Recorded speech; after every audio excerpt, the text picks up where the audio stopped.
Saya pernah ingat Tuhan katakan, anakku, angkatan ini akan berakhir. Nah, angkatan ini akan berakhir. Angkatan ini akan berlalu, artinya sudah tidak lama lagi dunia ini seperti itu ya. Nah, jadi oleh karena itu mari saudara berhikmat. Ini zaman sudah zaman akhir zaman. Jadi apa yang akan terjadi kita harus ketahui ya. Nah, penghakiman atas bumi sedang dilaksanakan ya. Jadi kok Tuhan itu kejam sih gitu ya kan? Dia tidak kejam.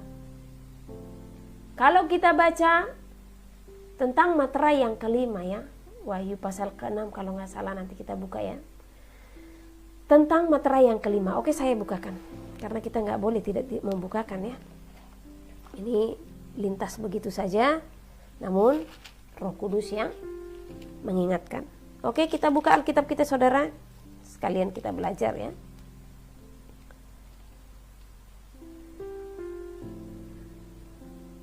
Wahyu pasal yang ke-6. Wahyu pasal ke-6 ya. Nah, ini kita akan mempelajari tentang materai. Materai pertama sampai materai yang ke-7 ya. Jadi sebelumnya saya bersaksi. Nah, ini bersaksi terus ya. Karena memang kesaksian kita itu akan memberikan kita kekuatan dan pengertian serta pemahaman. Saya pernah bermimpi, Tuhan itu duduk di tatanya, ada meja di depannya. Nah, ada malaikat di sampingnya yang membukakan sebuah kitab. Nah, jadi saat itu kitab yang ada di meja ini ada 6. 3 yang terbuka, 3 yang tertutup, 1 di tangannya. Nah, kalau kita melihat dari kitab ini, berarti kitab pertama, kedua, ketiga telah dibukakan. Nah, jadi yang dipegang oleh malaikat tersebut yang pas dibacakan, karena dia membacakan, cuman bahasanya saya tidak mengerti, ya. Orang dia membaca saja seperti itu, saya hanya melihat gitu. Nah, jadi dari situ saya tahu kalau yang sedang dibacakan adalah materai yang keempat. Nah, saya bertanya, itu apa gitu. Nah, jadi di dalam materai keempat itu, di situ kita sedang berjalan saat ini, ya. Jadi kita sedang berjalan dalam materai yang keempat. Oke, kita baca dari ayatnya yang ke-8. Dan aku melihat sesungguhnya ada seekor kuda hijau kuning dan orang yang menungganginya bernama Maut, dan kerajaan maut mengikutinya, dan kepada mereka diberikan kuasa atas 1/4 dari bumi untuk membunuh dengan pedang, dan dengan kelaparan dan sampar, dan dengan binatang-binatang buas yang di bumi. Ini dari 7 tidak aku baca tadi, sorry ya. Dan ketika anak domba itu membuka materai yang keempat, aku mendengar suara makhluk yang keempat berkata, "Mari." Dan aku melihat sesungguhnya ada seekor kuda hijau kuning dan orang yang menungganginya bernama Maut. Dan kerajaan maut mengikutinya, dan kepada mereka diberikan kuasa atas 1/4 dari bumi untuk membunuh dengan pedang, dan dengan kelaparan dan sampar, dan dengan binatang-binatang buas yang di bumi. Nah, masuk ke ayat yang 9. Dan ketika anak domba itu membuka materai yang kelima. Nah, ini kelak yang akan kita hadapi ya, materai yang kelima. Aku melihat di bawah mezbah jiwa-jiwa mereka yang telah dibunuh oleh karena firman Elohim dan oleh karena kesaksian yang mereka miliki. Dan mereka berseru dengan suara nyaring, katanya, "Berapa lama lagi? Berapa lamakah lagi, ya penguasa yang kudus dan benar, engkau tidak menghakimi dan tidak membalaskan darah kami kepada mereka yang diam di bumi?" Dan kepada mereka masing-masing diberikan sehelai jubah putih, dan kepada mereka dikatakan bahwa mereka harus beristirahat sedikit waktu lagi hingga genap jumlah kawan-kawan pelayan dan saudara-saudara mereka yang akan dibunuh sama seperti mereka. Luar biasa ya. Kalau kita membaca ini, di sini akan berjalan penghakiman atas bumi, ya, pencobaan-pencobaan yang akan datang melanda bumi. Kelaparan, sampar, ya, banyak segala macam. Itu di materai yang keempat. Jadi kita sedang berjalan di dalamnya. Nah, jadi di materai kelima lebih besar lagi, lebih parah lagi. Dan ini belum kedatangan daripada Tuhan, ya. Supaya kita jangan dininabobokan dengan pemberitaan-pemberitaan yang katanya yang penting puji sembah Tuhan, persiapkan hatimu karena kita tidak akan mengalami penganiayaan sebelum Tuhan datang. Banyak pengajaran seperti itu. Karena saya pernah bertanya kepada Tuhan, apa benar iya Tuhan, sebelum kedatanganmu dunia ini aman-aman aja, kami hanya yang penting mempersiapkan diri hidup kudus? Ternyata tidak. Kita harus bumi ya, kita tidak tahu apakah di masanya kita atau di masa yang akan datang, kita tidak tahu, tapi ini sudah berjalan ya. Nah, tapi Tuhan katakan kalau gerejanya akan dimurnikan terlebih dahulu. Itulah tadi berbicara supaya genap dulu jumlah mereka yang akan terbunuh katanya. Oleh karena kesaksian. Ya. Jadi jangan heran kalau aniaya akan anak-anak Tuhan akan terjadi di muka bumi. Berarti Tuhan punya hitungan atas mereka-mereka yang akan teraniaya oleh karena kebenaran nanti. Nah, Tuhan kejam gak? Ya, kita tidak pantas untuk mengatakan dia kejam. Karena apa? Dia Tuhan. Dia di dalam pemerintahannya. Jadi kita hanya taat dan hanya tunduk akan apa yang Tuhan katakan. Ya, dia Tuhan yang menciptakan kita. Jadi suka-sukanya Tuhan ya. Yang jelas semua itu dikerjakannya untuk memurnikan setiap umat Tuhan. Jadi kita harus masuk dulu ke masa pemurnian dan penyucian. Kita harus baca di Matius pasal yang ke-24 ya. Deru perang akan terjadi di mana-mana dan siksa berat akan terjadi bahkan yang belum pernah terjadi di muka bumi. Berarti sebelum kedatangan Tuhan, mari kita buka ya, nggak bisa asal lewat saja. Roh Kudus menegurku, saudara. Haleluya, thank you Lord. Nah, kita buka Matius pasal yang ke-24.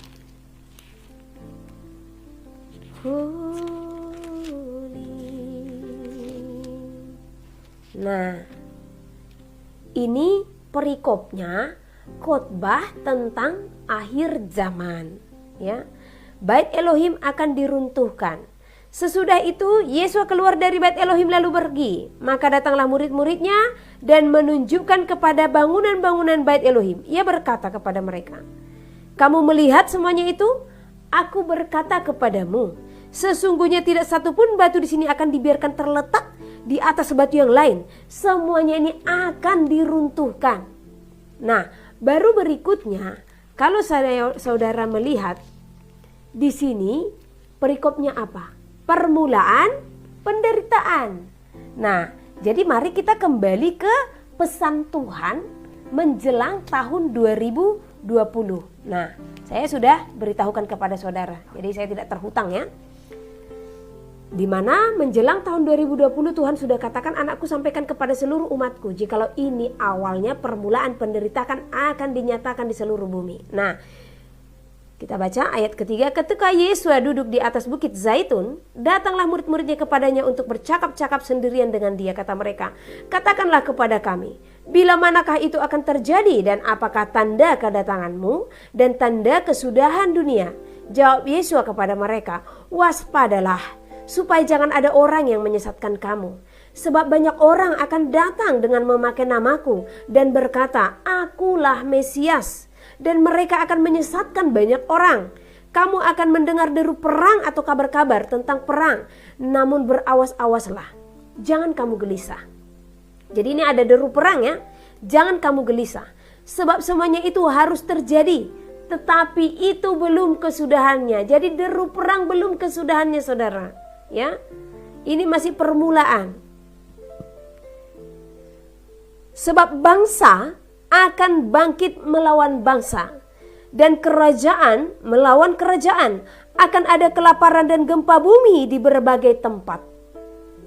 Sejalan kan dengan materai yang keempat? Akan tetapi semuanya itu barulah permulaan penderitaan menjelang zaman baru. Zaman baru itu apa, saudara? Kita harus paham zaman baru yang Tuhan maksud itu di mana, ya. Nah, di sini dikatakan di ayat yang ke-9, menjelang zaman baru nanti, itu di saat dunia ini sudah benar-benar dikuasai di dalam satu peraturan, di dalam satu penyembahan, ya. Karena kita akan masuk ke zaman itu. Kita akan masuk ke zaman era yang baru, ya. Tatanan yang baru, pemerintahan yang baru. Itulah yang disebut dengan zaman yang baru. Jadi sebelum semuanya itu tiba, itu berhubungan dengan tanda chip nantinya, ya. Karena setelah ditanda chip itulah nanti zaman baru dimulai, ya. Nah, pada waktu itu kamu akan diserahkan supaya disiksa. Dan kamu akan dibunuh dan akan dibenci semua bangsa oleh karena namaku. Tadi dikatakan di Wahyu itu kalau sampai genap jumlah mereka yang akan dibunuh, sampai genap jumlah saudaramu yang akan dibunuh oleh karena kesaksiannya, ya kan? Nah, di sini dikatakan pada waktu itu kamu akan diserahkan supaya disiksa dan kamu akan dibunuh dan akan dibenci semua bangsa oleh karena namaku.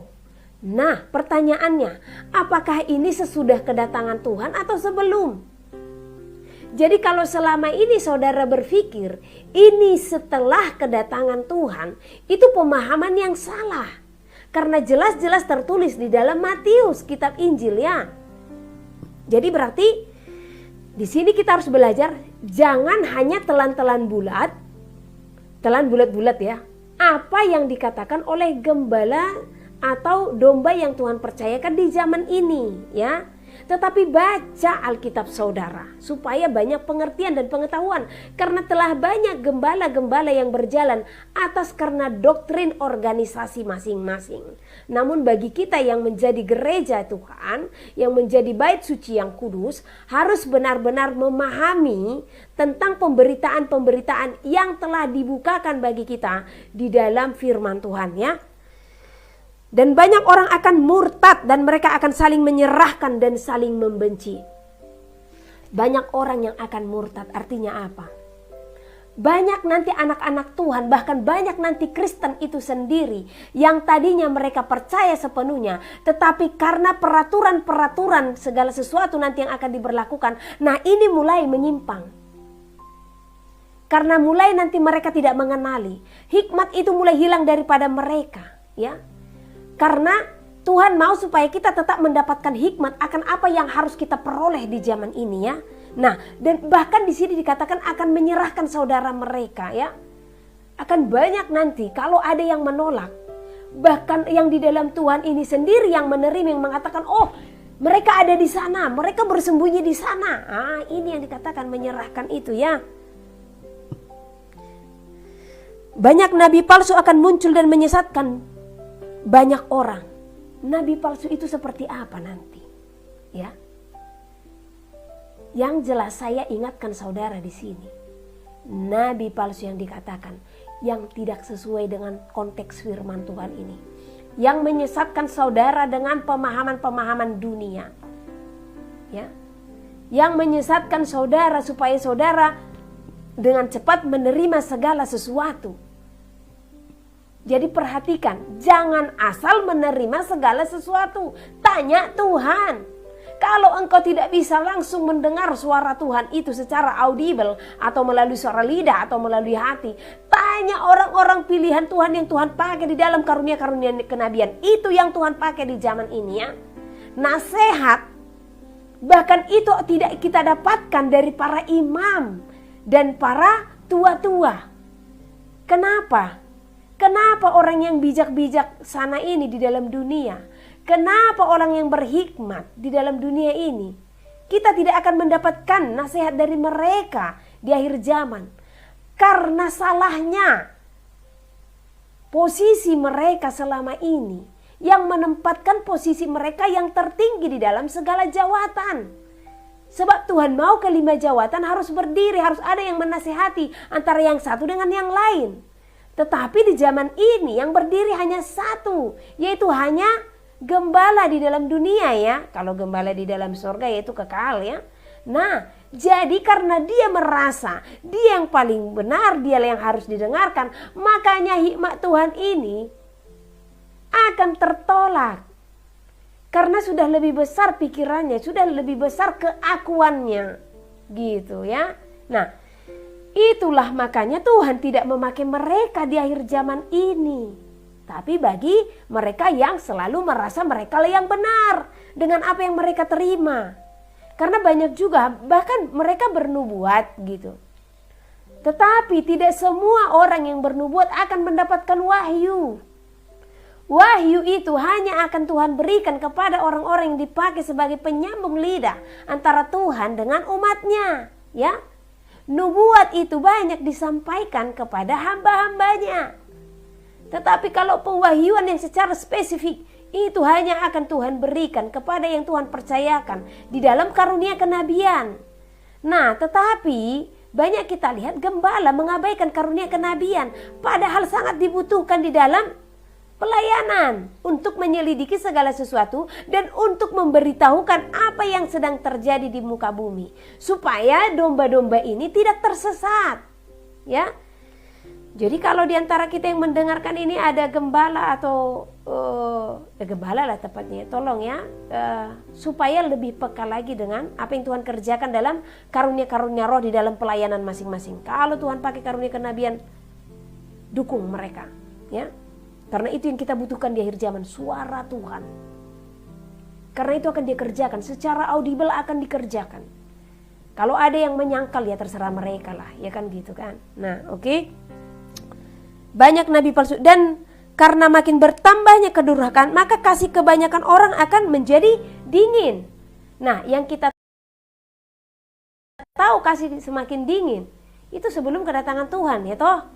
Nah, tetapi orang yang bertahan sampai kepada kesudahannya akan selamat. Dan Injil kerajaan ini akan diberitakan di seluruh dunia menjadi kesaksian bagi semua bangsa. Sesudah itu barulah tiba kesudahannya. Jelas?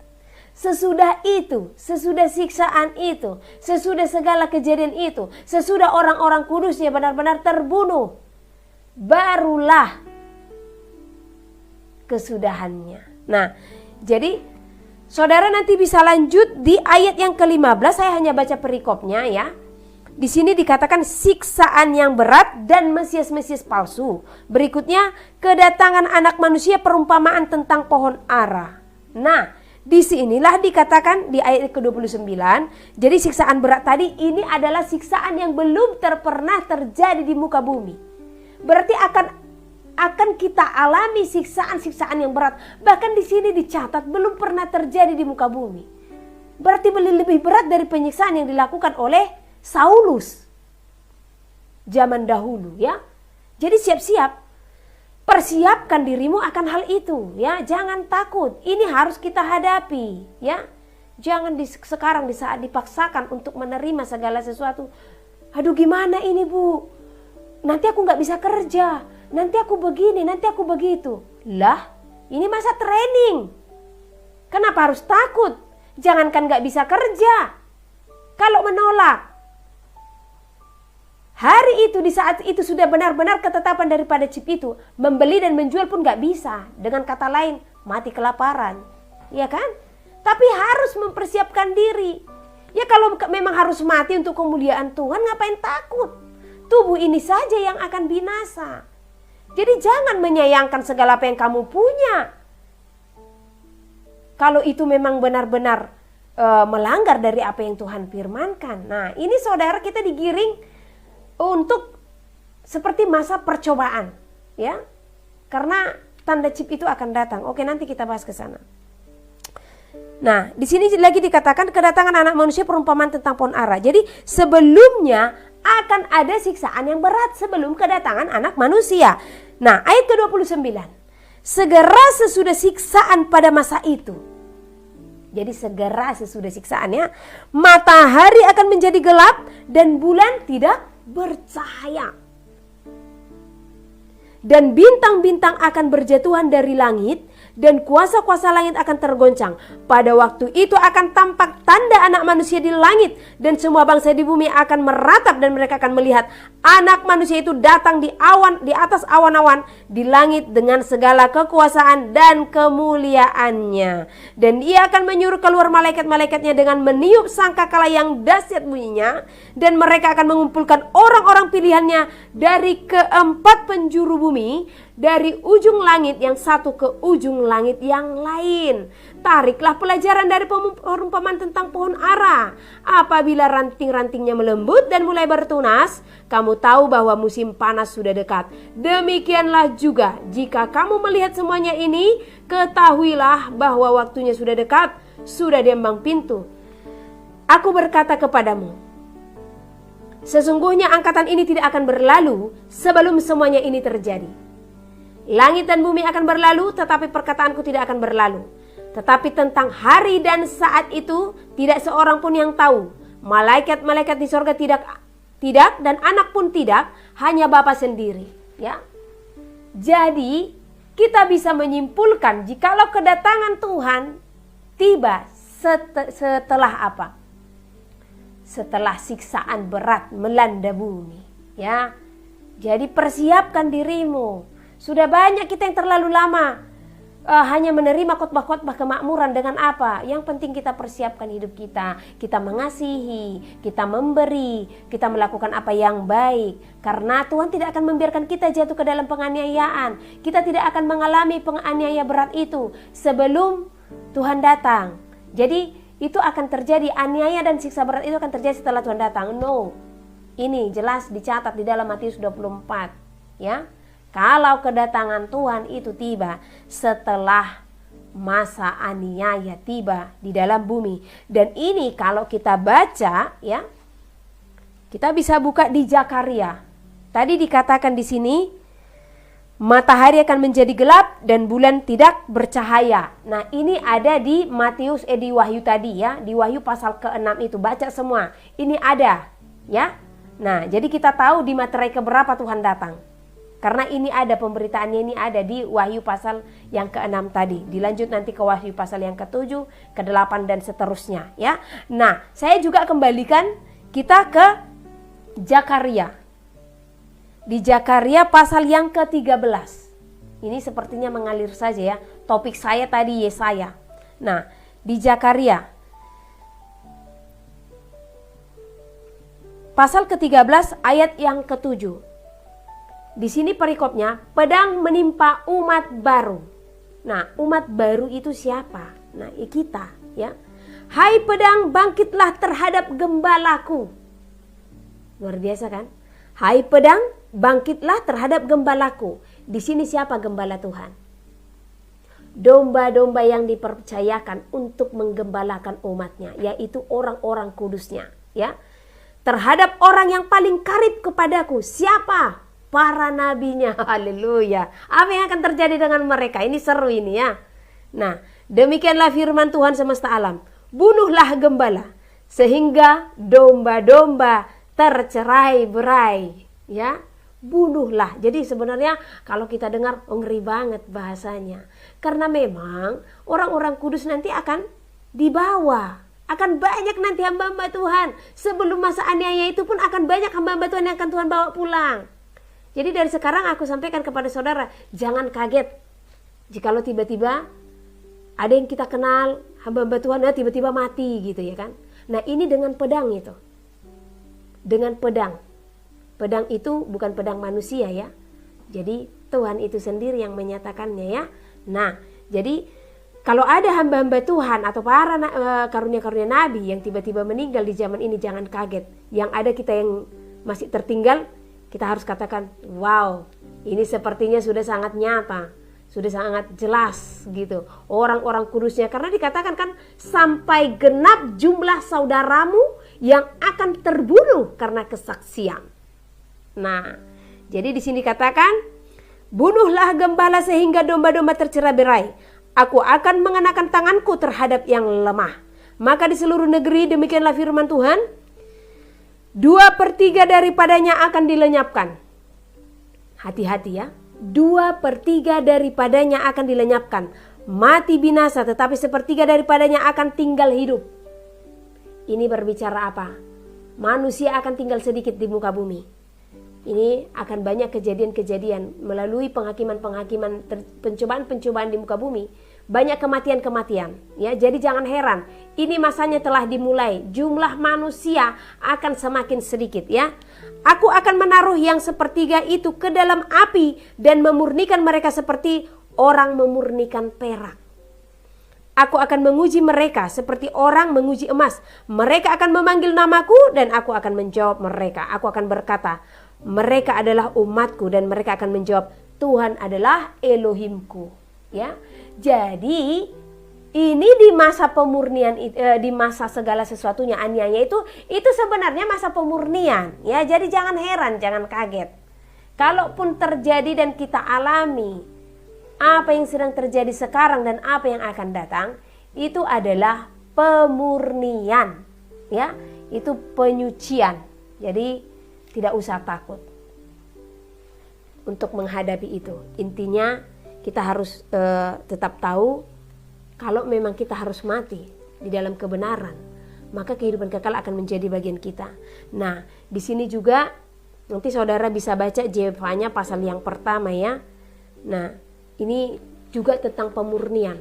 Pasal yang pertama ini judulnya penghukuman pada hari Tuhan. Karena terlalu panjang kita baca, nanti saudara baca di rumah. Apa yang saya sampaikan itu saudara pelajari ulang. Dari Wahyu pasal ke-16, ke Matius pasal yang ke-12, ke Zakaria pasal ke-13, ke Jefanya pasal yang pertama. Nah, yang sebenarnya tadi Tuhan bukakan Yesaya pasal yang ke-24.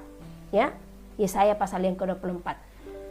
Ini sudah panjang, tetapi saya akan kembalikan lagi tentang bagaimana tentang sampar ini, ya. Ini topik kita.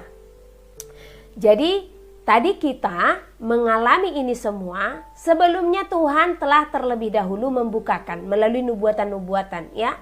Jadi Tuhan telah bukakan. Makanya saya sendiri tidak heran di saat sampar ini sampai ke seluruh bumi, banyak orang yang meninggal, tidak heran lagi. Kalau sedih tetap sedih. Tapi memang sudah diberitahukan, berarti harus terjadi di muka bumi. Kenapa harus terjadi? Karena firman harus tergenapi. Masa pencobaan di muka bumi harus terjadi. Karena kalau masa pencobaan tidak terjadi, tidak selesailah penggenapan daripada kitab Wahyu. Tidak selesailah bumi ini, sementara bumi ini harus selesai. Nah, jadi ini kita sudah masuk di mana zaman akhir zaman ini. Bumi ini akan segera digulung, ya. Nah, jadi sebelum bumi ini digulung, terjadilah segala sesuatu. Apakah hanya akan sampar saudara? Oh tidak, masih banyak lagi. Tapi saya beritahukan kepada saudara, penggenapan firman Tuhan harus terjadi. Namun melalui apa kita harus tahu. Nah, kalau kita lihat di zaman ini, ya, dengan sampar ini, saudara pernah nggak bertanya-tanya, itu apa Tuhan turunkan dari sorga seperti itu penyakit? Tidak. Tuhan tidak akan memakai tangannya untuk mencobai umatnya, ya. Nah, jadi apakah itu turun dari muka bumi? Tidak. Tetapi melalui apa dan siapa?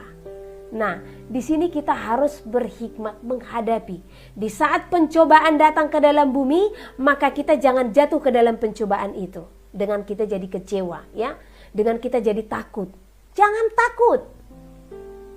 Saudara harus kuat. Kalaupun memang harus kena COVID dan mati karena COVID, saya katakan dibandingkan nanti kena aniaya, bagus sekarang saudara pulang karena COVID ini, ya kan? Karena apa? Aniaya berat nanti, saudara dikejar-kejar. Nah, di saat ini terjadi, ini melalui apa? Tuhan pernah bukakan kepada saya supaya saudara berhikmat, ya. Nah, saya pernah tanyakan bagaimanakah sampar ini atau virus ini bisa berjalan. Nah, ini sebenarnya buatan tangan manusia, ya. Tetapi siapa? Kita tidak tahu siapa. Yang jelas, ini semua terjadi oleh karena pemikiran-pemikiran daripada mereka-mereka yang jauh lebih tinggi yang hendak menguasai bumi, ya. Jadi hati-hati, jangan jatuh ke dalam pencobaan. Makanya pernah saya sampaikan, ini kita masuk ke dalam masa pencobaan, tetapi jangan mau menjadi bahan percobaan. Nah, pernah nggak saudara berpikir, kenapa virus itu begitu gampang diberikan nama? COVID-19, varian Delta plus apalagi. Nah, kenapa nama-namanya itu bisa dengan gampangnya disebutkan? Ya, ada apa? Nah, yang ada penanggulangannya yang dicari. Sumbernya yang kita dengar di dalam pemberitaan, ada nggak penyelidikan tentang sumber-sumbernya ini dari mana saja? Yang ada kita dengar hanya pemberitaan tentang penanggulangannya melalui segala sesuatu. Ya, saudara sudah bisalah menyebutkan di dalam hati, ya kan? Nah, yang menjadi pertanyaan sekarang. Jadi kita sudah tahu nih ya. Dan saya pernah tanya kepada Tuhan, Tuhan bagaimana cara virus ini disampaikan ke seluruh bumi? Sangat banyak caranya, sangat banyak. Tetapi terlebih melalui udara. Jadi saudara hati-hati, ya. Nah, makanya berhikmat. Memang akan banyak yang disemprotkan melalui udara. Itu sesuai dengan apa yang Tuhan sampaikan. Saya tidak melihat, saya tidak tahu, tetapi Tuhan katakan demikian. Ya, begitulah karena Tuhan yang melihat ya. Nah, berikutnya penanganan kita. Apakah tepat kita memakai masker? Tepat. Dan Tuhan juga menyampaikan itu tepat. Karena dia dari udara, maka itu kita hirup. Jadi supaya kita tidak menghirup, kita harus benar-benar steril. Dan memang benar, ya, kita harus steril, ya. Nah, jadi di saat kita keluar rumah, ada baiknya kita memang menutup hidung kita. Karena itu sedang berjalan, ya. Nah, jadi tidak salah juga kalau kita tetap memakai masker. Ini harus berhikmat ya. Nah, sekarang tentang penanganan dan tentang penerapan yang sedang terjadi. Di sini dulu sebelum penerapan itu dilakukan, saya pernah bermimpi dan saya sudah sampaikan kesaksian sebelumnya. Itu sekitaran bulan 3 2020. Saya dikejar-kejar oleh orang-orang yang berpakaian tentara dan orang-orang yang berpakaian baju medis. Ini belum ada berbicara tentang segala sesuatu ya. Belum berbicara tentang suntikan ya. Nah, jadi saat itu saya berlari. Saya lari dan saya tidak mau gitu. Saya katakan, saya tidak mau, saya lari. Tapi saya tahu saya mau disuntik gitu. Tapi saya lari. Nah, waktu saya terbangun saya bingung apa sih itu gitu ya kan. Nah, dan saya tidak tahu apa hubungannya dengan COVID-19. Karena memang, coba saudara kembalikan. Bulan 3 2020 belum ada disinggung masalah penerapan itu ya kan. Nah, akhirnya di saat mulai dicanangkan akan dilaksanakan, banyak yang bertanya. Dan banyak yang menghubung-hubungkan itu ke chip 66.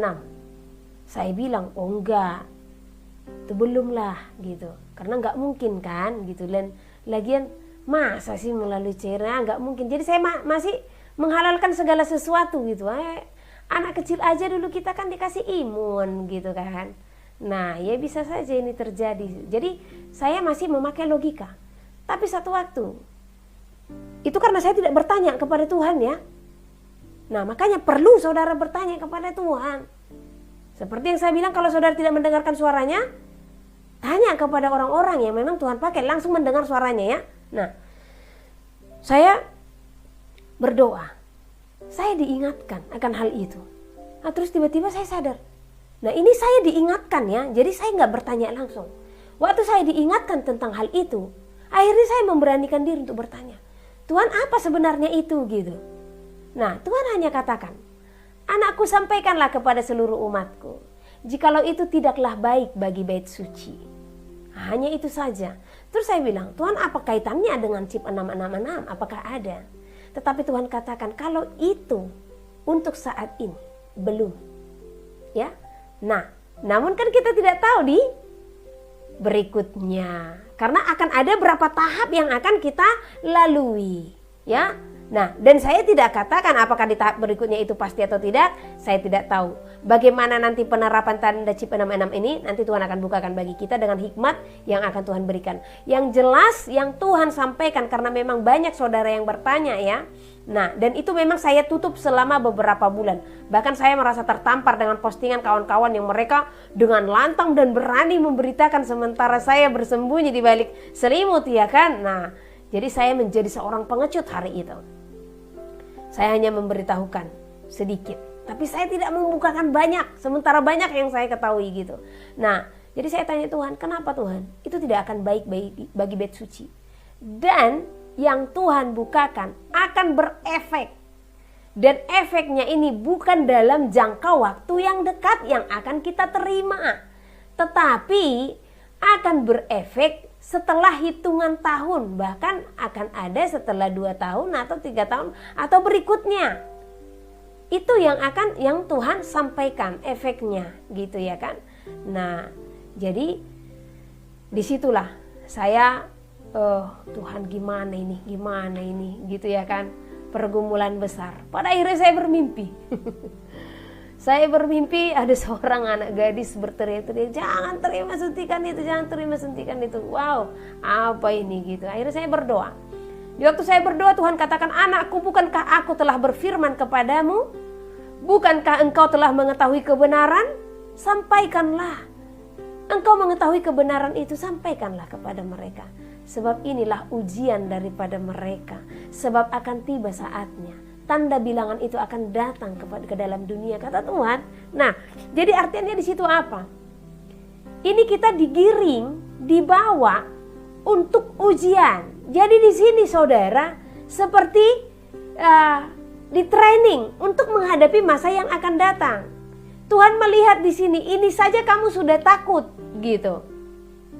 Terlebih nanti ke depannya. Hanya masih dilarang ke sana kemari kamu sudah takut gitu. Nah, bagaimana nanti ke depan? Bukan hanya dilarang ke sana kemari, membeli dan menjual akan dilarang, ya. Yang ada kita akan dikejar, bahkan yang ada kita harus lari dan bersembunyi. Jadi di mana kita yang beriman?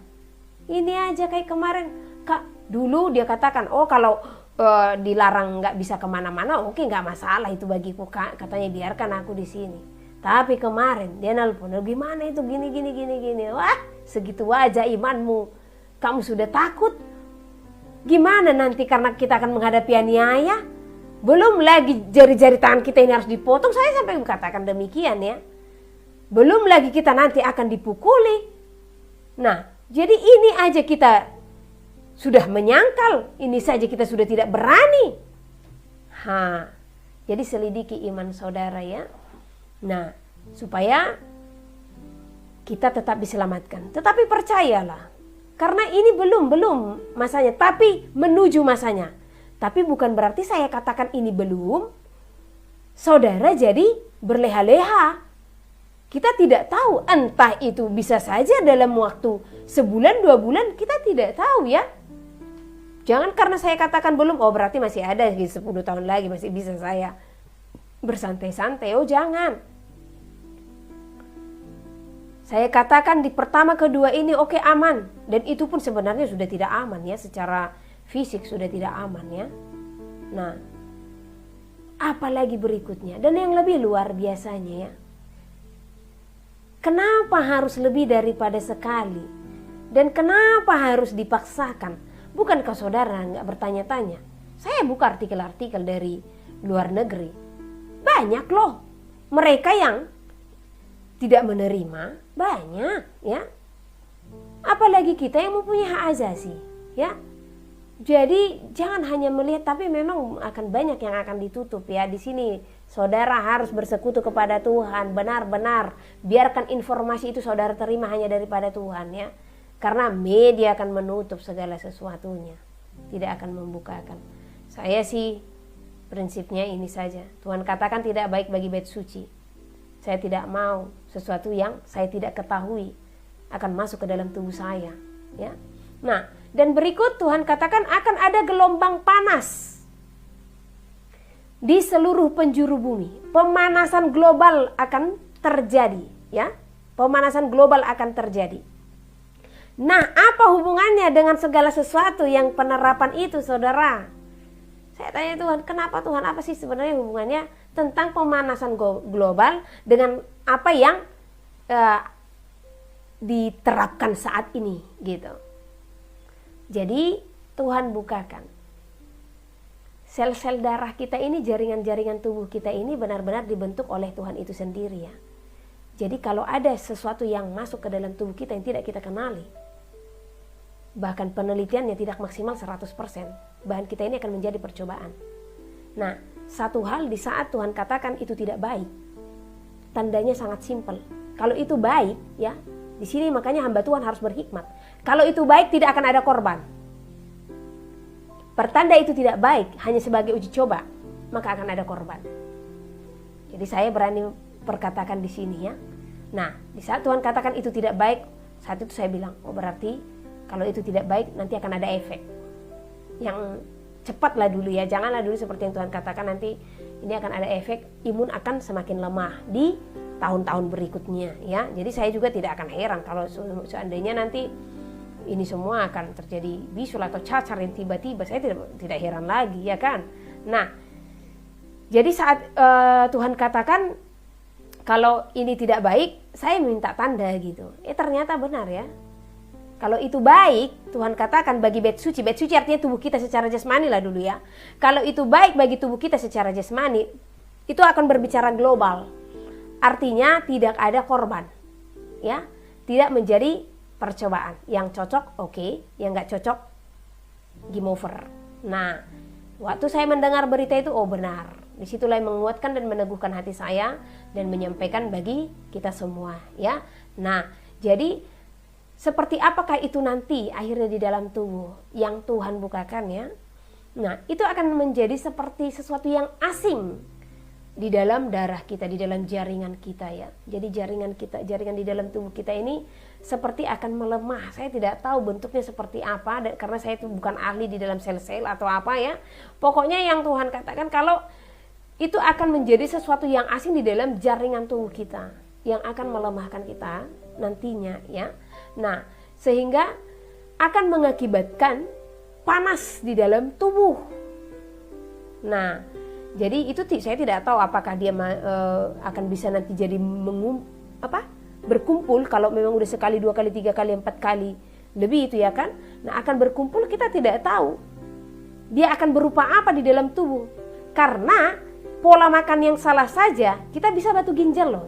Bisa ada batu dalam tubuh, ya. Bisa ada batu dalam empedu. Apalagi kita yang memiliki zat besi di dalam tubuh, ya. Jadi jangan heran kalau segala sesuatu bisa jadi logam di dalam tubuh saudara, ya kan? Jangan heran, ya. Hanya itu yang Tuhan bukakan. Dan akhirnya di saat pemanasan global itu terjadi karena gelombang panas, ya. Saya tidak tahu gelombang panas itu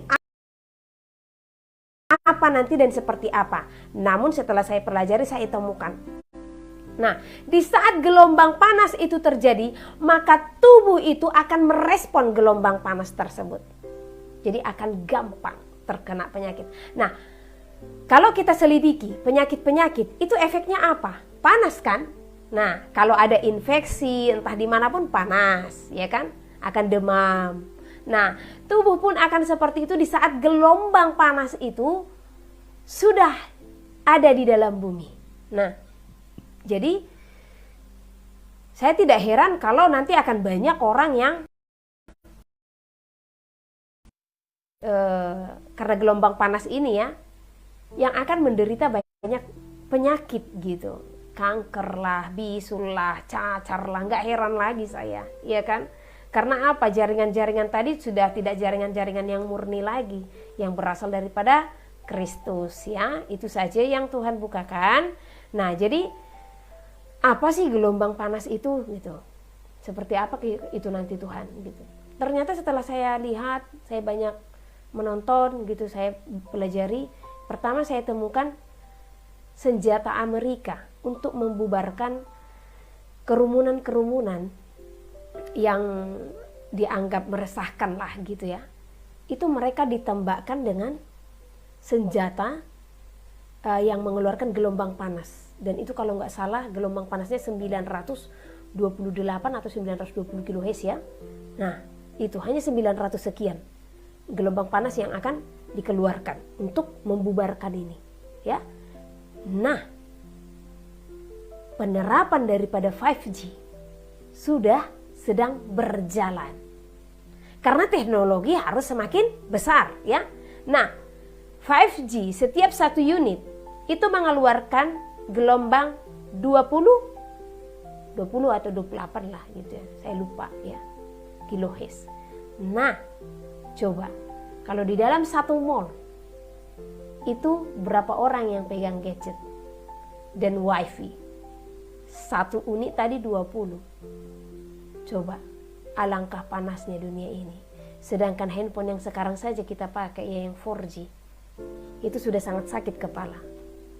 Makanya saya kadang tidak tahan ya, sering sakit di kepala saya dengan kalau terlalu banyak megang handphone. Jadi kalau SMS saudara banyak yang tidak saya jawab, mengertilah. Karena kadang juga konseling orang mau sampai sejam 2 jam gitu ya, satu orang gitu. Dan karena memang itu sudah pekerjaan yang Tuhan berikan kepada kami harus mau ya.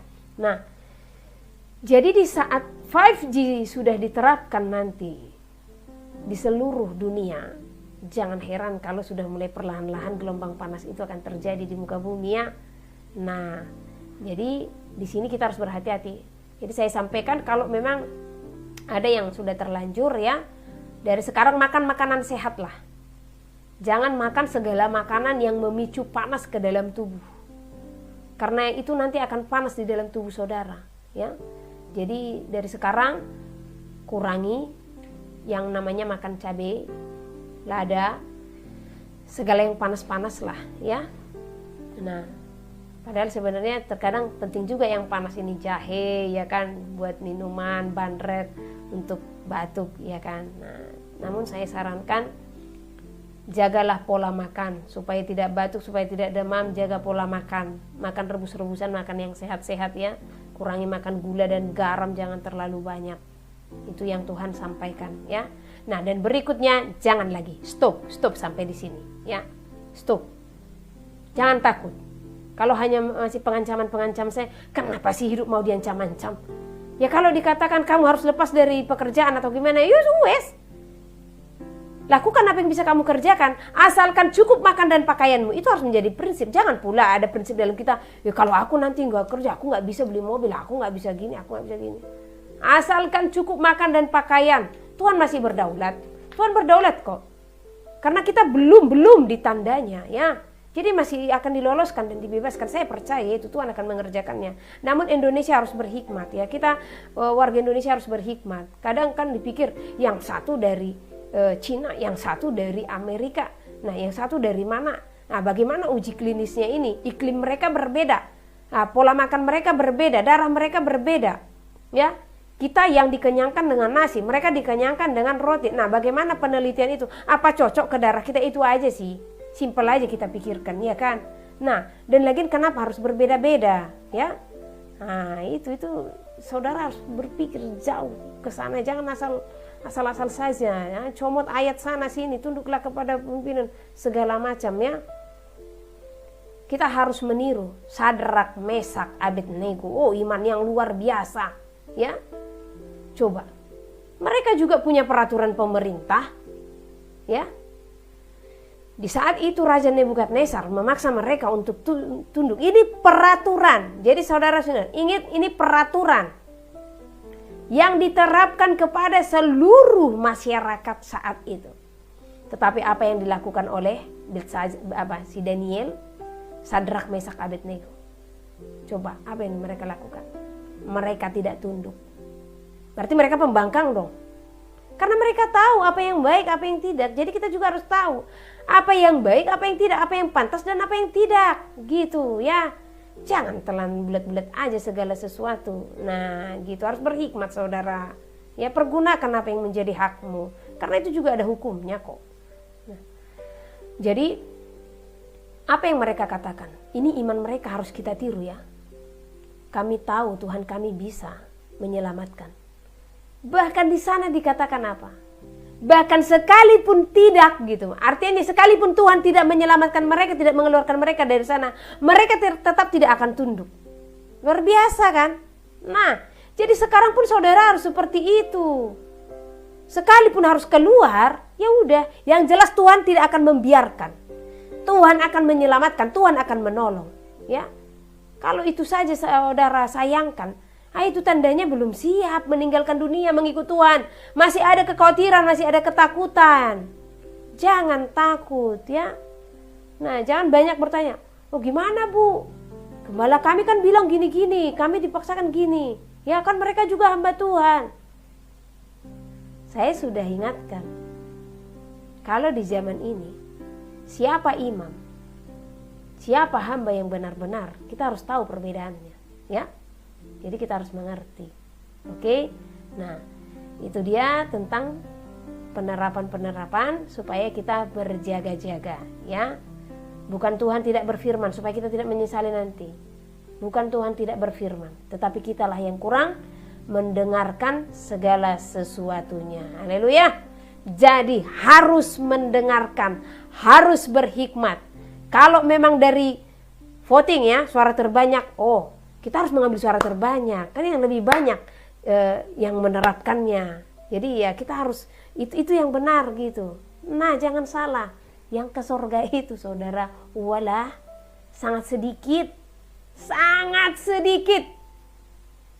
Saya beritahukan kepada saudara, sangat sedikit. Waktu diberikan penglihatan akan hal itu, seandainya bisa membandingkanlah dulu sesuai dengan hitungan yang aku hitunglah dulu, yang penglihatanku lah dulu ya. Dibandingkan mereka yang selamat dengan yang tidak selamat itu. Kalau saya melihat perbandingan mereka waktu di masa penghakiman ya, karena diperlihatkan saat itu ya. Saya melihat mereka yang melakukan kebenaran itu paling 0, sekian persen daripada seluruh penduduk bumi. Itu sesuai dengan apa yang aku lihat ya. Jadi sangat sedikit. Jadi jangan heran kalau memang hanya sedikit yang menerapkan dan melakukan apa yang Tuhan mau. Dan jangan heran di saat saudara taat, saudara dikatakan bodoh, saudara dikatakan gila, saudara akan disingkirkan, saudara akan dijauhkan, bahkan sanak saudara. Jangankan sanak saudara, yang suami istri pun di zaman ini akan digoncang. Jadi ini kita masuk ke zaman pemurnian ya. Saudara dan saya, kita semua akan digoncang melalui apa? Melalui suami digoncang, melalui istri digoncang, melalui anak-anak digoncang, melalui pekerjaan digoncang, melalui tetangga, kita akan digoncang semuanya. Jadi jangan heran ya. Tetap setia di dalam Tuhan. Berhikmat, ini zamannya saudara harus mengenali segala sesuatu. Lihatlah zaman, kata Tuhan. Bahkan Tuhan memberikan perumpamaan tentang pohon ara. Jikalau tunasnya sudah mulai melembut, berarti musim-musim semi itu, kering itu akan datang. Jadi di saat iman orang mulai runtuh, ya, berarti Tuhan udah mau datang. Karena apa? Ini zaman pemurnian, banyak orang nanti yang akan runtuh. Banyak orang nanti yang akan gagal, ya. Bahkan banyak yang akan murtad seperti yang tertulis di dalam Matius tadi. Jadi jangan murtad saudara, ayo maju. Ya, jikalau kita harus lari nanti ke gunung, ayo kita lari ke gunung. Ya, tapi jangan tolaklah segala sesuatu supaya nggak bisa dideteksi kita nanti ya. Karena akan gampang kita nanti kena deteksi dengan semuanya itu. Karena tanpa saudara sadari, semua data-data telah masuk. Berhikmat saudara ya. Jadi bukan Tuhan tidak bukakan, Tuhan bukakan. Cuman ini kadang yang menunda-nunda. Jadi ampuni aku Tuhan dengan penundaan. Tadi aku udah bilang udah mau tarik selimut, udah mau tidur, sudah mau posisi enak ya kan. Anakku beritahukan, jangan menunda-nunda segala sesuatu. Dan di sini juga saya mau mintakan kebersamaan bagi kita semua. Banyak pesan-pesan juga yang mau saya sampaikan kepada para hamba-hamba Tuhan untuk minta kerjasamanya supaya pesan itu sampai kepada mereka ya. Gak usah takut. Jangan takut akan dunia, takutlah akan Tuhan ya. Karena memang kalau kita menyampaikan pesan ke hamba Tuhan, yang ada apa? siap-siaplah kita untuk dikatakan gila. Siap-siaplah kita untuk ditolak. Siap-siaplah akan ada pengumuman. Telah datang pemberontak-pemberontak. Karena apa? Oh, jangan pernah memberikan nasihat kepada gembala, kepada hamba Tuhan. Jangan pernah. Nah, itu prinsip daripada orang-orang yang mereka telah merasa benar. Makanya tidak heran kita kalau Tuhan tidak bukakan pewahyuan-pewahyuan yang khusus. Nah, jadi kalau saudara katakan, gembala kami bilang bisa kok Bu, bahkan jemaat itu diarahkan. Oke. Karena apa pewahyuan itu tidak dibukakan? Mereka hanya dibukakan untuk memberitakan ini. Tapi kalau untuk segala sesuatu yang tidak tertulis, yang menyangkut tentang kehidupan, ya, yang segala tanda, itu dibukakan kepada orang-orang yang memang benar-benar dikhususkan untuk hal itu, ya. Jadi gembala saudara hanya akan memberitahukan tentang apa yang tertulis, dituliskan, ya. Jadi tentang apa yang tidak tertulis namun harus dihubungkan tentang yang tertulis gitu, itu hanya dibukakan atau diwahyukan kepada orang-orang khusus. Jadi cari mereka, orang-orang yang khusus yang Tuhan pakai, ya. Supaya apa? Kita tidak tersesat. Haleluya. Oke, kita kembali ke pasal yang ke-24. Yesaya pasal yang ke-24. Karena ini tadi yang Tuhan hendak sampaikan, ya. Nubuat tentang akhir zaman. Jadi saudara catat Yesaya pasal yang ke-24. Kita berawal tadi dari Wahyu pasal yang ke-6. Nanti saudara lanjut ke-7 dan seterusnya. Bila penting selesaikanlah Wahyu itu, ya kan. Nah, baru Matius pasal yang ke-24, baru Zakaria pasal yang ke-13, Zefanya pasal yang pertama. Nah, baru Yesaya pasal yang ke-24. Ini semua berkesinambungan. Jadi saudara harus membaca, ya. Jangan malas supaya ada pengertian dan pengetahuan, ya. Kalau kita malas, ya tidak akan bertambah-tambah pengetahuan dan pengertian kita. Sementara Tuhan sudah mau datang, kita nggak tahu. Loh, kok Tuhan udah datang? Aku nggak tahu. Itu supaya tidak tertidur, supaya kedatangan Tuhan itu tidak bagi kita tidak seperti pencuri. Karena kedatangan Tuhan seperti pencuri itu bagi orang-orang yang gelap, artinya yang tidak bersiap-siap. Oke? Nah, nubuat tentang akhir zaman. Ini tentang segala apa yang akan terjadi di muka bumi. Bumi dihancurkan. Haleluya. Oh, luar biasa. Gimana sih Tuhan ini kok menghancurkan bumi, kan gitu. Tapi memang bumi harus selesai. Nah, itu saudara pegang. Bahkan saya sendiri udah terlalu lama sebenarnya dunia ini dengan segala kejahatannya, ya. Udah terlalu sabar Tuhan itu menghadapi manusia-manusia ini. Sesungguhnya Tuhan akan menanduskan bumi dan akan menghancurkannya, akan membalikkan permukaannya dan akan menyerahkan penduduknya. Oh iya, tadi satu ada, saya lupa. Dikatakan tadi kalau kita kembali dulu. Saya diingatkan untuk membukakan ini, ya, yang di Zakaria. Zakaria pasal yang ke-13. Nanti kelewat, ya. Dikatakan di ayat yang ke-7, hai pedang, bangkitlah umat terhadap gembalaku. Bangkitlah terhadap gembalaku, terhadap orang yang paling karib kepadaku. Demikianlah firman Tuhan semesta alam. Bunuhlah gembala sehingga domba-domba tercerai-berai. Artinya, di saat orang-orang kudus Tuhan bawa, di saat orang-orang yang Tuhan pakai memberitakan kebenarannya Tuhan bawa, maka domba itu akan tercerai-berai. Di sini tujuannya untuk apa? Memurnikan para domba. Karena terlalu banyak domba-domba itu hanya bergantung kepada manusia atau kepada gembala yang dipercayakan Tuhan, ya. Jadi tercerai-berai pun di sini itu ada satu tujuan, yaitu menyucikan dan memurnikan. Jadi ini saatnya para domba-domba harus benar-benar mencari kebenaran itu dengan apa? Mengandalkan Roh Kudus, mengandalkan Tuhan, mencari kebenaran. Dengan apa? Segala kekuatan engkau harus cari. Saya katakan dengan kekuatan sekarang. Karena apa? Karena seringkali kita menyanyiakan kesempatan itu gitu. Kekuatan kita hanya bermalas-malasan, ya.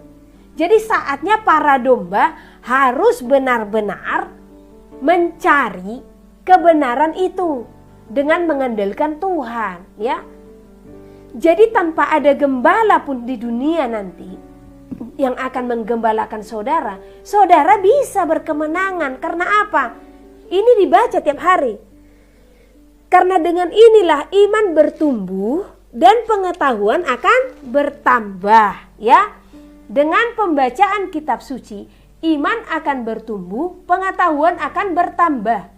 Jadi saudara harus benar-benar melakukannya. Jadi di saat nanti tercerai berai dan masih ada di dalam dunia inilah intinya, ya, di zaman itu, jangan khawatir. Ingatlah akan kitab Jefanya ini. Kalau itu hanya penyucian, pemurnian, di sana kita lebih dimurnikan lagi supaya layak. Berarti ada kesempatan toh. Nah, oke, kita kembali ke ayat yang ke kitab Yesaya. Pasal yang ke-24. Sesungguhnya Tuhan akan menanduskan bumi dan akan menghancurkannya. Dan akan membalikkan permukaannya dan akan menyerahkan penduduknya.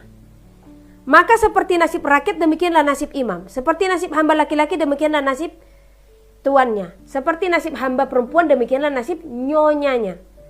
Jadi di sini nanti tidak pandang bulu segala kesakitan, kesusahan itu, ya. Sama semua. Mau tuan, mau nyonya, sama semuanya nanti. Seperti nasib pembeli, demikianlah nasib penjual. Seperti nasib peminjam, demikianlah nasib yang meminjamkan. Seperti nasib orang yang berhutang, demikianlah nasib orang yang berpiutang. Bumi akan ditanduskan setandus-tandusnya dan akan dijarah sehabis-habisnya. Sebab Tuhanlah yang mengucapkan firman ini. Jadi Tuhan yang mengucapkannya. Saya pernah katakan, kalau firman Tuhan itu kudus dan kekal, jadi tidak ada yang diganggu gugat, ya. Apalagi ini nubuat tentang akhir zaman. Nubuat tentang akhir zaman berarti masih berjalan sampai sekarang, ya. Nah, bumi berkabung dan layu. Ya, dunia merana dan layu. Langit dan bumi merana bersama. Bumi cemar karena penduduknya. Sebab karena apa semua ini bisa terjadi, saudara? Saya telah bukakan itu di video sebelumnya. Kita bisa melihat. Sebab mereka melanggar undang-undang, mengubah ketetapan, dan mengingkari perjanjian abadi. Jadi saya ingatkan bagi kita saat ini, baca firman ini, baca hukum Tuhan, baca ketetapan Tuhan, jangan melanggar sekecil apapun. Lakukan itu sekalipun dunia mengatakan engkau bodoh, lakukan. Saya melakukan semua karena apa? Saya membaca ini. Dan saya mengingat Matius itu, tidak ada satu iota atau satu titik pun yang ditiadakan dari hukum Taurat, ya. Jadi barang siapa yang meniadakan dan mengajarkannya demikian, nah, akan ada sanksi yang dikatakan di dalam Matius itu. Jadi di sini jelas kita tahu kalau kenapa semua terjadi. Kenapa dunia ini harus game over? Kenapa segala sesuatunya itu harus terjadi di muka bumi ini? Tuhan melihat bukannya manusia ini semakin kudus, bukannya manusia ini semakin mendekatkan diri. Kita lihat dari zamannya Rasul Paulus, bagaimana zaman ini. Apa semakin berjalan di dalam firman Tuhan, yang ada apa? Bahkan ada ketetapan yang telah diubah. Jadi itu sangat mendukakan hati Tuhan. Jadi hati-hati, jangan mengubah ketetapan Tuhan. Jangan berdasarkan, oh kan Paulus sudah katakan demikian. Nah, Tuhan Yesus katakan demikian. Nah, secara perkataan siapa yang kita pilih? Tuhan Yesus pastinya. Namun sesungguhnya Paulus dan Tuhan Yesus tidak pernah bertentangan. Paulus datang bahkan meneguhkan, ya, bukan meniadakan. Jadi jangan sok-sokan kita di zaman ini meniadakan ketetapan Tuhan sekecil apapun itu. Jadi di sini dikatakan bumi cemar karena penduduknya sebab mereka melanggar undang-undang. Kita telah melanggar undang-undang. Ya. Apa itu undang-undang? Itu sangat banyak, ya. Bahkan dikatakan mengubah ketetapan. Ketetapan yang bagaimana? Baca ketetapan-ketetapan yang Tuhan telah taruhkan ke dalam dunia sebagai umat Tuhan. Nah, jangan kita katakan, oh itu kan hanya kepada bangsa Israel. Ya saat itu bangsa Israel inilah yang mengenal Tuhan. Jadi itu kepada semua orang. Karena kalau contohnya ketetapan itu dan hukum itu hanya kepada bangsa Israel, kita yang di sini kenapa harus memakai ini? Ini juga ketetapan yang diberikan kepada bangsa Israel, ya kan? Nah, jadi jangan separuh-separuh, sepenuhnya di dalam Tuhan, ya. Jadi di sini katakan mengubah ketetapan. Jadi apa yang Tuhan taruhkan, ketetapan, hukum, perintahnya Tuhan itu bukan hanya diberikan kepada bangsa Israel, tetapi kepada seluruh umatnya. Karena arti daripada Israel adalah bangsa yang telah dibawa keluar dari masa perbudakan. Kita adalah bangsa tebusan yang telah Tuhan bawa keluar dari masa perbudakan akan dosa. Jadi kepada siapakah hukum itu diberikan? Kepada siapakah ketetapan itu diberikan? Kepada kita, ya. Jadi taatlah. Sekecil apapun itu taat. Itu aja alasannya.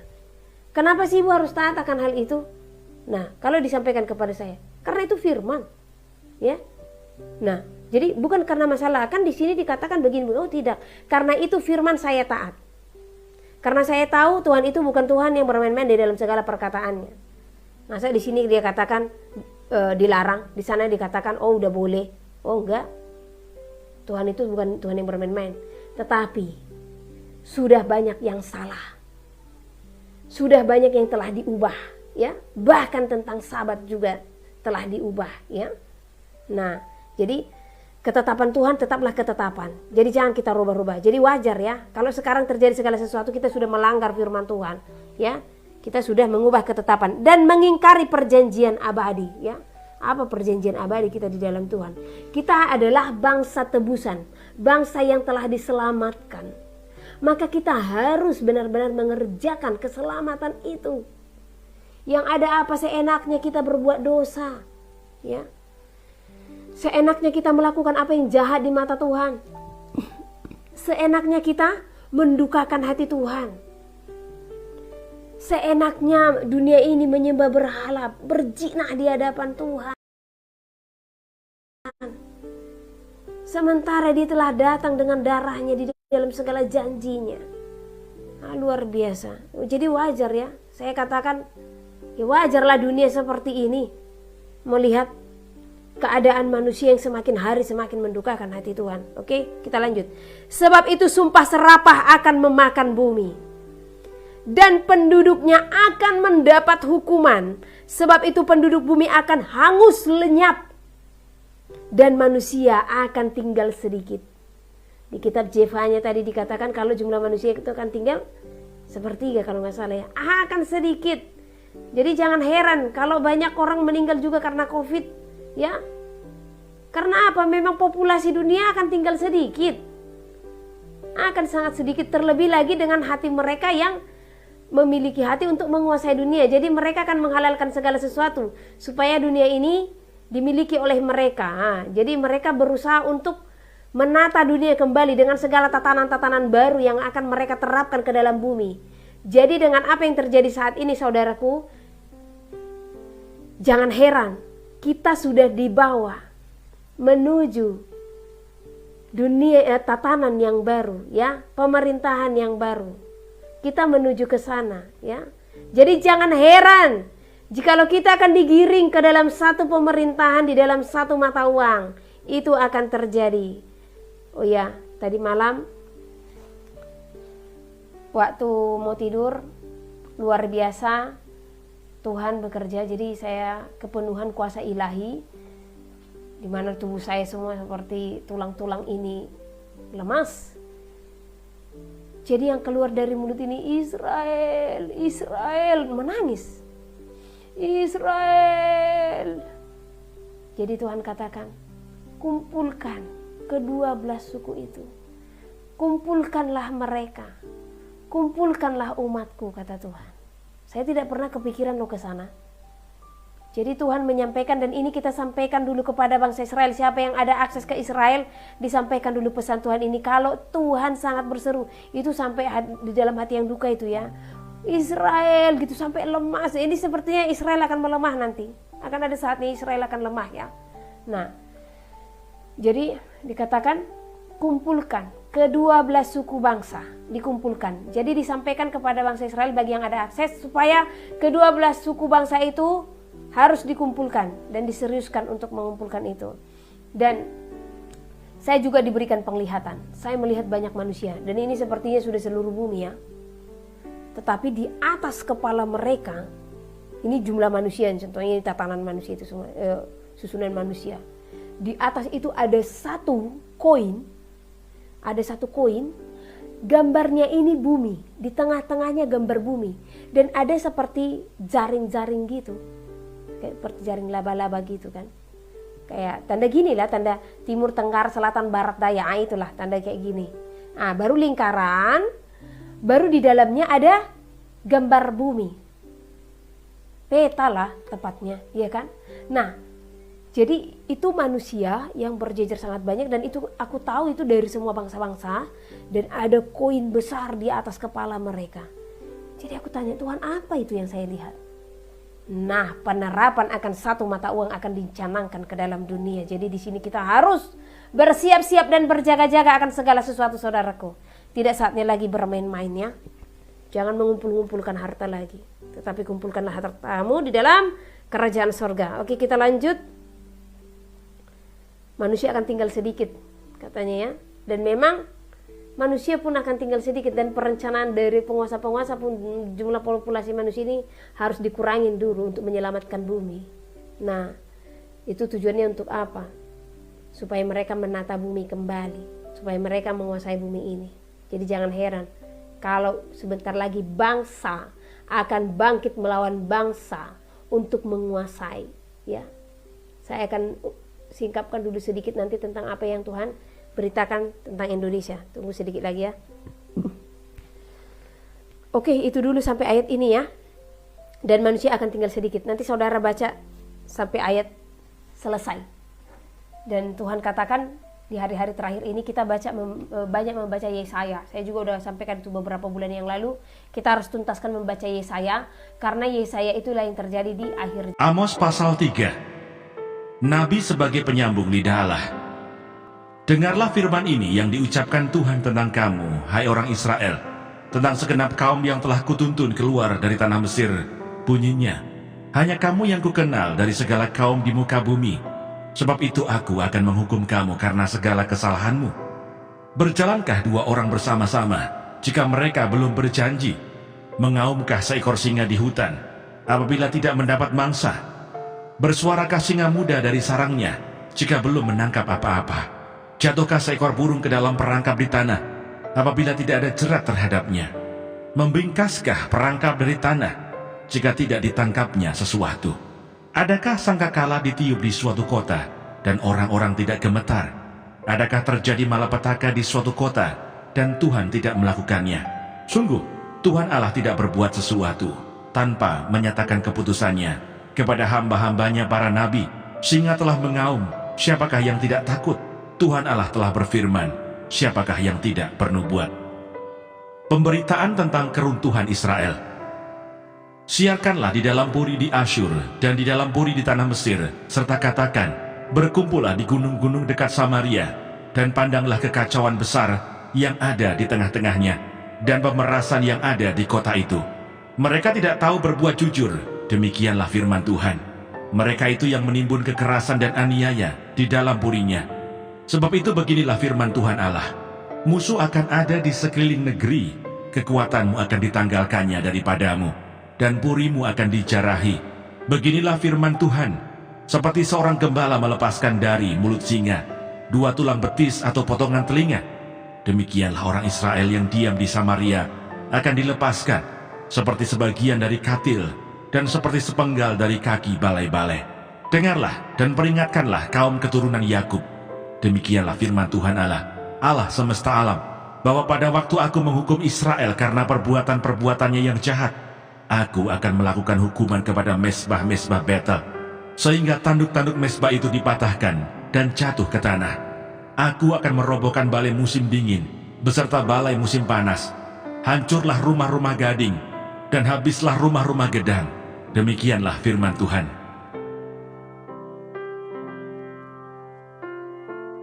Amos pasal 4. Terhadap perempuan-perempuan Samaria yang mabuk kemewahan.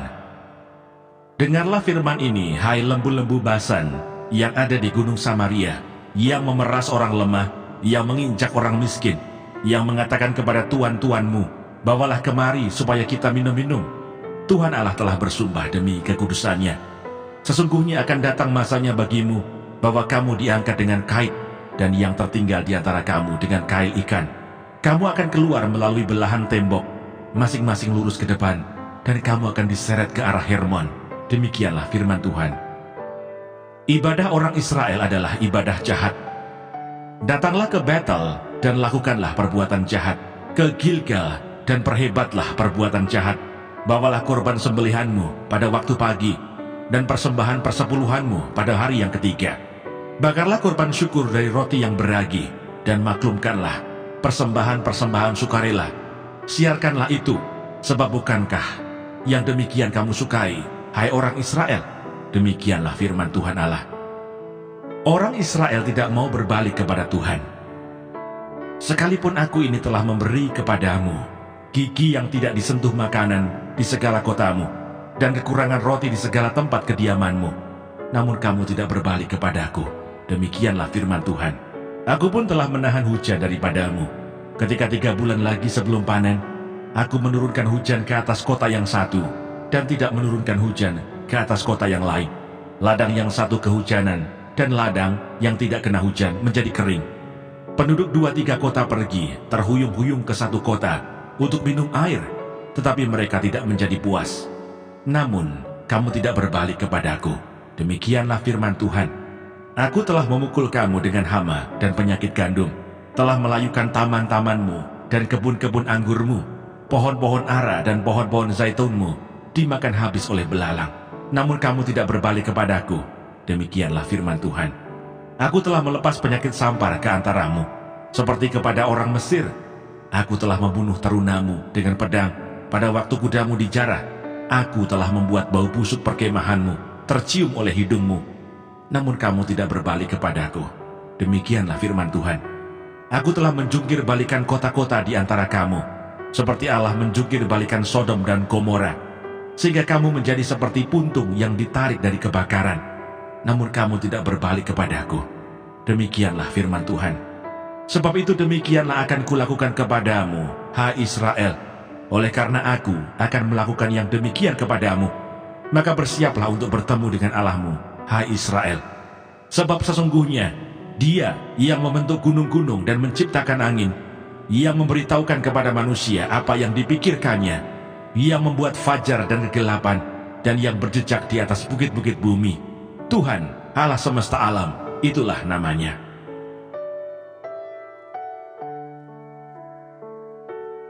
Amos pasal 5. Ratapan tentang Israel.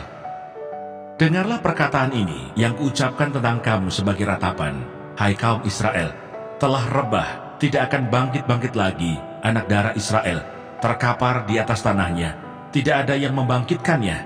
Sebab beginilah firman Tuhan Allah kepada kaum Israel, kota yang maju berperang dengan 1000 orang, daripadanya akan tersisa 100 orang, dan yang maju berperang dengan 100 orang, daripadanya akan tersisa